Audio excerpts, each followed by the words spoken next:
사랑하는 영적 비즈니스 리더 여러분, 우리는 자주 이렇게 말합니다. 비즈니스 세계에 하나님의 나라가 임해야 합니다.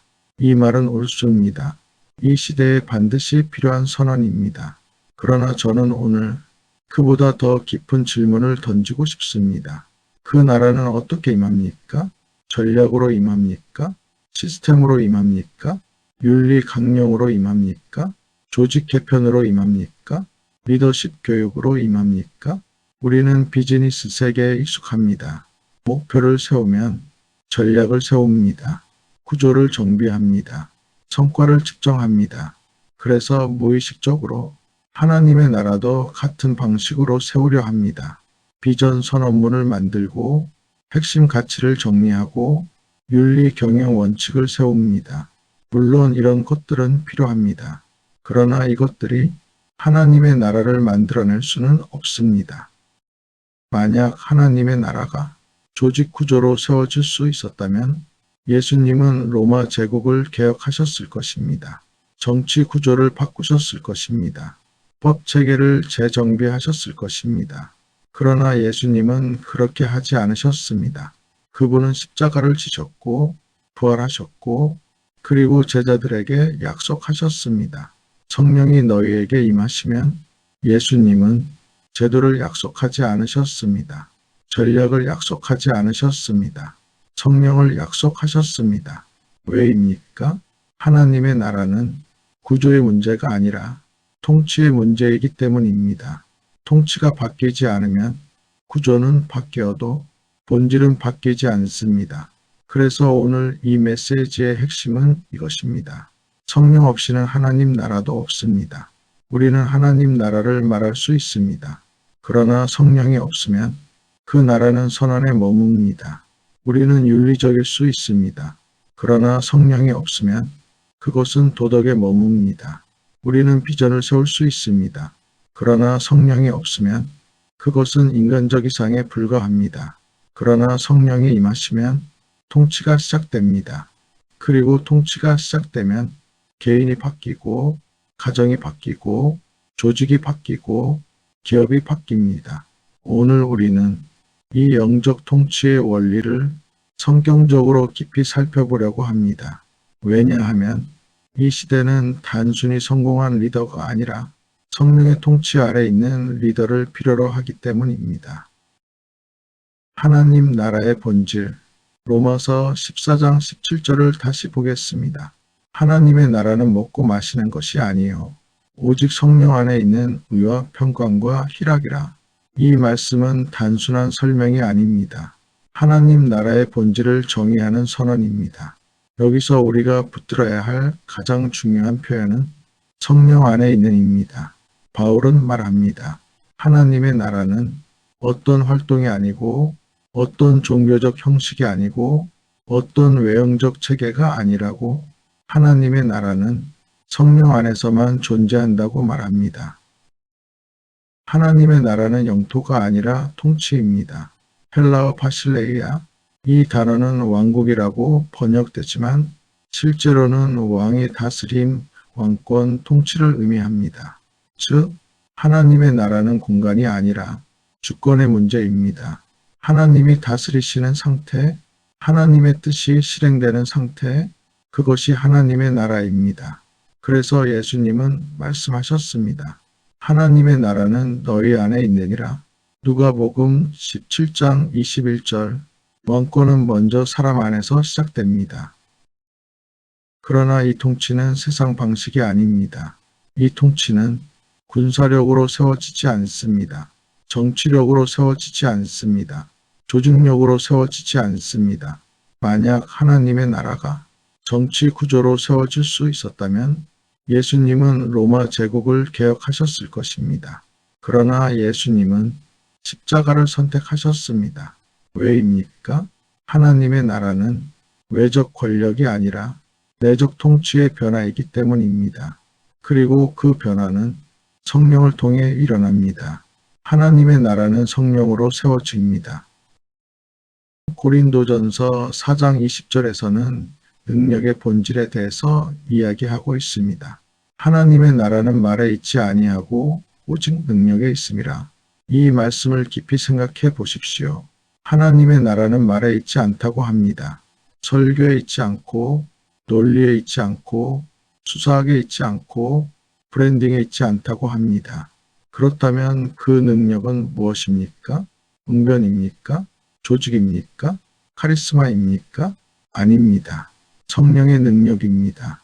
이 능력은 사람을 설득하는 능력이 아니라 통치를 바꾸는 능력입니다. 성령은 하나님 나라의 실제화합니다. 많은 리더들이 성령을 말합니다. 그러나 성령을 단지 위로자로만 이해합니다. 힘들 때 위로해 주시는 분, 눈물 흘릴 때 감동을 주시는 분, 예배 중 감정을 따뜻하게 하시는 분, 물론 성령은 보혜사이십니다. 그러나 거기서 멈추면 성령을 절반만 이해한 것입니다. 성령은 단순한 감정적 위안이 아닙니다. 성령은 하나님의 통치를 실제로 작동시키는 분입니다. 사도행전 1장 8절 권능의 본질에 대해서 생각해 봅시다. 성령이 임하시면 권능을 받고, 여기서 권능은 헬라어로 디나미스 즉 다이나믹입니다. 이 단어는 단순한 힘이나 능력이 아닙니다. 통치 능력, 실행 능력, 권위를 현실로 만드는 능력입니다. 즉, 성령은 단지 능력을 주시는 분이 아니라 하나님의 왕권을 실행하시는 분입니다. 왕이 총독을 파견하여 자신의 권세를 실행하듯 성령은 보이지 않는 하나님의 왕권을 보이는 현실 속에서 작동시키십니다. 하나님 나라는 어떻게 현실이 되는가? 하나님의 나라는 이론이 아닙니다. 사상도 아닙니다. 종교적 개념도 아닙니다. 하나님의 나라는 통치입니다. 그 통치가 어떻게 현실이 됩니까? 성령이 임할 때입니다. 마태복음 12장 28절 내가 하나님의 성령을 힘입어 귀신을 쫓아내는 것이면 하나님의 나라가 이미 너희에게 임하였느니라. 여기서 예수님은 명확히 말씀하십니다. 성령의 역사는 하나님 나라의 임함을 말합니다. 성령이 움직이실 때 하나님의 통치는 현실이 됩니다. 성령이 임하면 무엇이 바뀌는 걸까요? 죄의 권세가 무너집니다. 죄는 단순한 행동이 아닙니다. 통치입니다. 중독, 탐욕, 교만, 분노, 이것은 통치 구조입니다. 그러나 성령이 임하면 죄의 통치권이 무너집니다. 의지로 끊지 못했던 것이 통치자가 바뀌면서 끊어집니다. 기업에서도 동일합니다. 탐욕이 기업을 통치할 때 윤리는 장식품이 됩니다. 그러나 성령이 통치하시면 탐욕은 내려오고 청지기 정신이 올라옵니다. 두려움의 통치가 무너집니다. 세상 시스템은 두려움으로 움직입니다. 실적 두려움, 경쟁 두려움, 생존 두려움, 평판 두려움, 많은 조직이 겉으로는 세계적이지만 속은 두려움으로 운영됩니다. 그러나 성령이 임하면 평강이 자리합니다. 평강은 감정이 아닙니다. 통치 구조의 변화입니다. 왕이 바뀌었기 때문에 두려움이 설 자리가 없어집니다. 리더의 결정이 압박에서 나오지 않고 분별에서 나오기 시작합니다. 이것이 성령 통치의 특징입니다. 가치 체계가 재편됩니다. 성령은 단지 행동을 고치지 않습니다. 가치를 재편합니다. 세상 가치는 성공 우선이고 이익 우선이며 속도가 우선이 되고 결과가 우선이 됩니다. 성령의 통치 아래서 가치는 순종이 우선이며 하나님의 뜻이 우선이고 정직이 우선이고 사람이 우선이 되게 됩니다. 이것은 윤리 교육의 결과가 아닙니다. 통치자가 바뀌었기 때문에 가치가 재편되는 것입니다. 기업에도 동일하게 적용됩니다. 이 부분이 매우 중요합니다. 많은 분들이 말합니다. 이것은 개인 영성 이야기 아닌가요? 아닙니다. 기업도 통치 구조입니다. 기업에는 반드시 통치자가 있습니다. 이익이 통치합니까? 아니면 두려움이 통치합니까? 시장이 통치합니까? 아니면 성령이 통치합니까? 성령이 임하면 기업의 DNA가 바뀝니다. 의사결정의 속도가 느려질 수 있습니다. 그러나 깊어집니다. 성과는 급격히 오르지 않을 수 있습니다. 그러나 지속 가능해집니다. 문화가 달라집니다. 회의 분위기가 달라집니다. 권위의 사용 방식이 달라집니다. 이것이 성령의 통치입니다. 하나님 나라와 성령의 관계 구조. 이제 우리는 매우 중요한 구조를 정리해야 합니다. 많은 사람들이 하나님의 나라를 이야기하지만 그 나라가 어떻게 현실이 되는지는 설명하지 못합니다. 그래서 오늘 이 구조를 분명히 해야 합니다. 하나님 나라는 선언되어야 하고 성령은 실현되어야 합니다. 예수님은 하나님의 나라를 선포하셨습니다. 하나님의 나라가 가까이 왔다. 이것은 선언입니다. 그러나 선언은 자동으로 현실이 되지 않습니다. 선언은 씨앗입니다. 실현은 열매입니다. 그 실현의 주체가 누구입니까? 성령입니다. 마태복음 1228 내가 하나님의 성령을 힘입어 귀신을 쫓아내는 것이면 하나님의 나라가 이미 너희에게 임하였느니라. 여기서 우리는 신학적 등식을 봅니다. 성령의 역사는 하나님 나라에 임하였음을 말합니다. 이것은 상징이 아닙니다. 비유도 아닙니다. 하나님 나라는 성령이 역사하실 때만 실제화됩니다. 하나님 나라는 목적이 되고 성령은 방법이 됩니다. 하나님의 나라는 하나님의 최종 목적입니다. 그러나 그 목적은 인간의 전략으로 완성되지 않습니다. 기업에서 우리는 목적을 세우고 전략을 세웁니다. 하지만 하나님 나라는 인간 전략으로 세워지지 않습니다. 성령은 그 목적을 향해 움직이시는 하나님의 실행자이십니다. 성령이 없으면 우리는 목적을 말하지만 방법은 세상 방식을 사용하게 됩니다. 그 순간 왕국을 말하면서 세상 시스템으로 운영하게 됩니다. 이것이 많은 교회와 기업의 딜레마입니다. 하나님 나라는 왕권이고 성령은 왕권의 실제 역사하심입니다. 여기서 가장 중요한 부분입니다. 하나님의 나라는 왕권입니다. 그렇다면 왕권은 어떻게 작동합니까? 왕은 보이지 않지만 그의 권세는 실행됩니다. 성령은 하나님의 왕권을 보이지 않게 실행하시는 분입니다. 사도행전 1장 8절 성령이 임하시면 권능을 받고 이 권능은 단순한 능력이 아닙니다. 통치 능력입니다. 즉 성령은 왕의 통치를 우리 안에서 작동시키는 분입니다. 이제 중요한 질문을 드리겠습니다. 성령 없는 하나님 나라 선포는 무엇입니까? 단순한 구호입니다. 윤리에서의 슬로건입니다. 기업에서의 브랜드 마케팅입니다. 우리는 하나님 나라 기업입니다. 그러나 두려움으로 운영합니다. 통제로 관리합니다. 성과 압박으로 사람을 몰아붙입니다. 그것은 왕국 언어를 사용하는 세상 왕국 방식입니다. 그러나 성령 충만한 나라 선포는 현실이 됩니다. 왜냐하면 성령은 선포된 말씀을 실행하시기 때문입니다. 초대교회가 그랬습니다. 그들은 체계가 없었습니다. 제도도 없었습니다. 재정도 없었습니다. 그러나 성령이 있었습니다. 그리고 하나님의 나라는 확장되었습니다. 영적 비즈니스 리더에게 적용해 보겠습니다. 이 구조를 기업에 적용해 보겠습니다. 비전 선언문이 있습니다. 핵심 가치가 있습니다. 윤리 강령이 있습니다. 그러나 성령이 없으면 그것은 문서입니다. 성령이 임하시면 그 문서는 문화가 됩니다. 성령이 임하시면 비전은 전략이 아니라 정체성이 됩니다. 성령이 임하시면 윤리는 정책이 아니라 DNA가 됩니다. 의와 평강과 희락은 성령 안에서만 가능한 통치의 열매입니다. 로마서 14장 17절을 다시 보겠습니다. 하나님의 나라는 먹고 마시는 것이 아니요 오직 성령 안에 있는 의와 평강과 희락이라.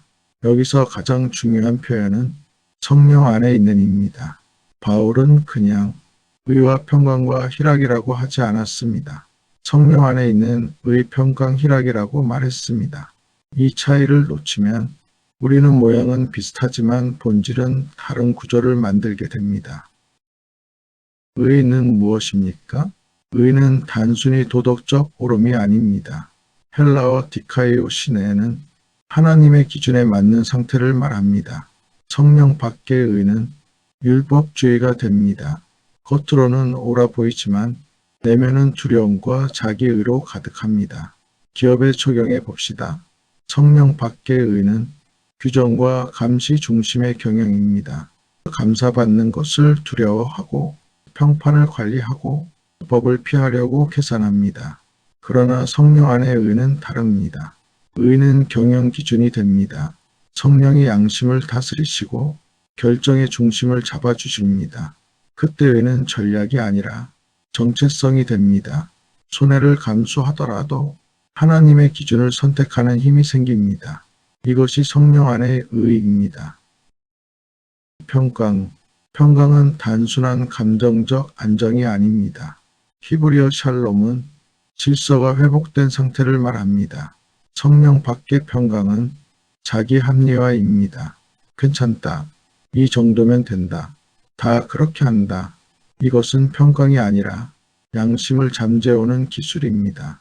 그러나 성령 안의 평강은 통치 질서의 회복입니다. 왕이 바뀌었기 때문에 질서가 바뀌는 것입니다.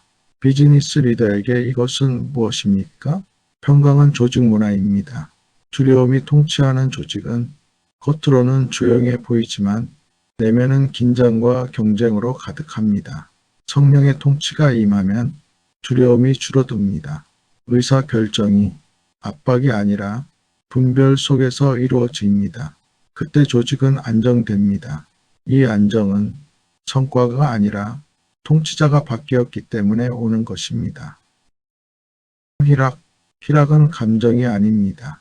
환경이 좋아서 웃는 것이 아닙니다. 성령 안의 희락은 통치자의 임재에서 오는 상태입니다.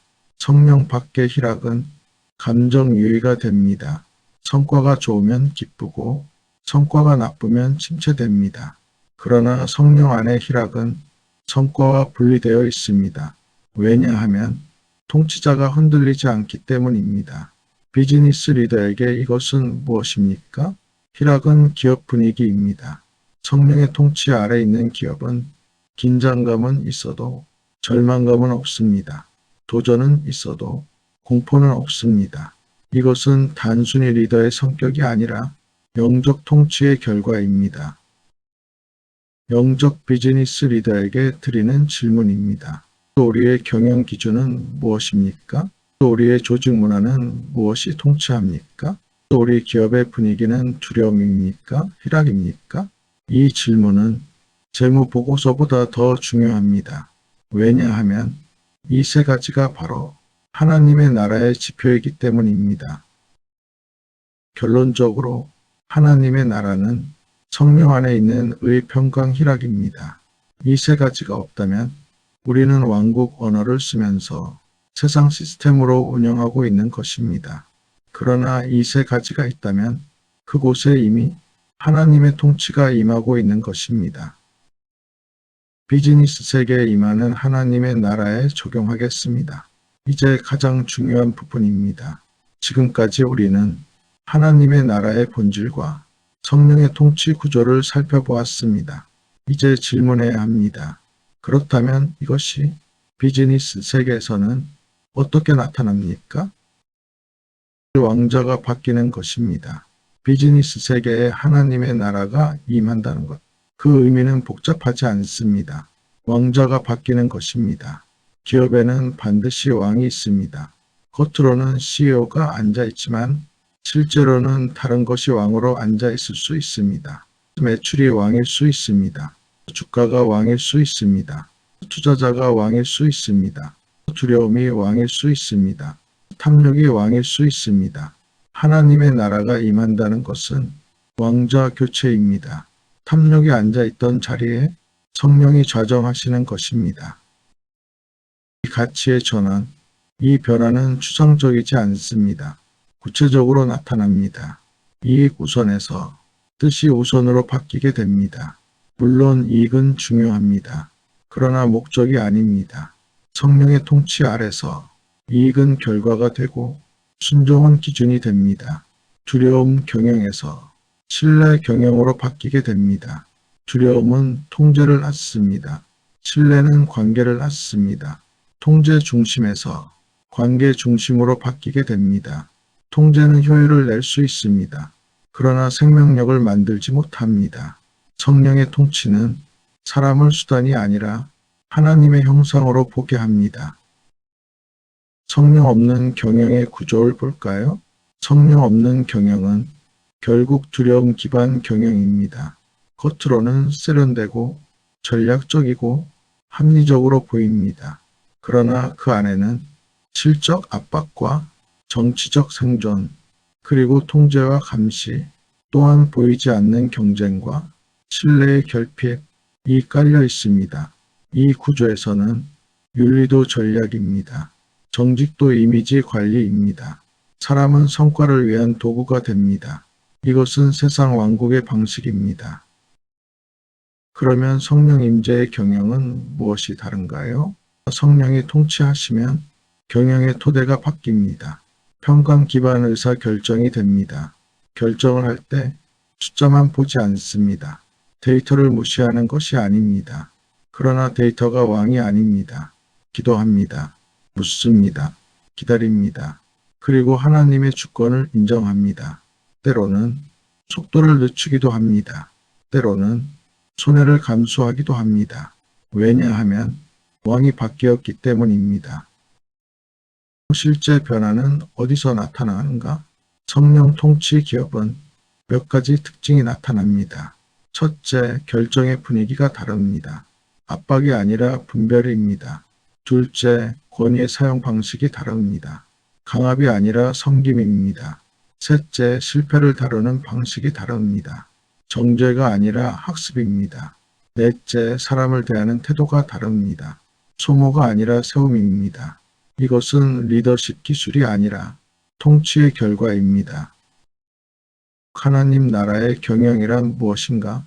하나님 나라의 경영은 종교적 경영이 아닙니다. 회의 전에 기도하는 것만으로 하나님 나라 경영이 되지 않습니다. 진짜 질문은 이것입니다. 누가 왕입니까? 내가 왕입니까? 시장입니까? 이익입니까? 아니면 성령입니까? 성령이 왕으로 좌정하실 때 경영 기준이 바뀌고 의사 결정의 중심이 바뀌고 기업 문화가 바뀌고 장기적 열매가 달라집니다. 이것이 하나님 나라의 경영입니다. 마무리 정리를 하겠습니다. 비즈니스 세계에 하나님의 나라가 임한다는 것은 구조 개편이 아니라 통치 전환입니다. 윤리 강화가 아니라 왕좌 교체입니다. 전략 수정이 아니라 주권 인정입니다. 성령 없는 경영은 아무리 성공해도 세상 왕국의 확장입니다. 성령 임재의 경영은 겉으로 작아 보일 수 있어도 하나님 나라의 확장입니다. 최종적으로 결론을 내리겠습니다. 하나님의 나라는 정치로 오지 않습니다. 시스템으로 오지 않습니다. 전략으로 오지 않습니다. 오직 성령으로 옵니다. 성령이 오시면 중심이 바뀝니다. 왕자가 바뀝니다. 탐욕이 내려오고 청지기가 올라옵니다. 두려움이 내려오고 평강이 자리합니다. 이 시대는 단순히 윤리적인 리더가 아니라 성령의 통치 아래 있는 리더를 필요로 합니다. 그러므로 질문해야 합니다. 당신의 기업의 왕은 누구입니까? 성령 없이는 하나님 나라도 없습니다. 그러나 성령이 임하시면 하나님의 나라는 반드시 임합니다. 아멘. 마무리 기도하겠습니다. 주님, 오늘 우리가 말로만 하나님의 나라를 외치지 않게 하시고 성령의 통치를 실제로 허용하는 리더가 되게 하옵소서.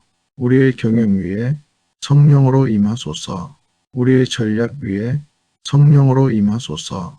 우리의 회의 자리 위에 성령으로 임하소서. 우리의 결정 위에 성령으로 임하소서. 숫자가 우리의 왕이 되지 않게 하시고 성과가 우리의 주인이 되지 않게 하시고 두려움이 우리의 통치자가 되지 않게 하소서. 우리 기업의 DNA가 하나님 나라의 질서로 재편되게 하시고 탐욕의 구조가 무너지고 청지기의 구조가 세워지게 하옵소서. 주님, 성령 없이는 우리는 아무것도 할 수 없습니다. 성령 없이는 우리는 윤리적일 수는 있어도 거룩할 수는 없습니다. 성령 없이는 우리는 성공할 수는 있어도 하나님 나라를 세울 수는 없습니다. 그러므로 주님, 오직 성령으로, 오직 하나님의 통치로, 오직 주님의 왕권 아래에서 우리의 기업을 다스려 주옵소서. 우리 한 사람 한 사람이 먼저 성령의 통치를 받게 하시고 그 통치를 통해 가정이 바뀌고 조직이 바뀌고 비즈니스 세계가 바뀌게 하옵소서. 이 시대 시장 한복판에 하나님의 나라가 임하게 하소서. 성령으로 오시고 성령으로 다스리시고 성령으로 완성하여 주옵소서. 예수 그리스도의 이름으로 기도합니다. 아멘.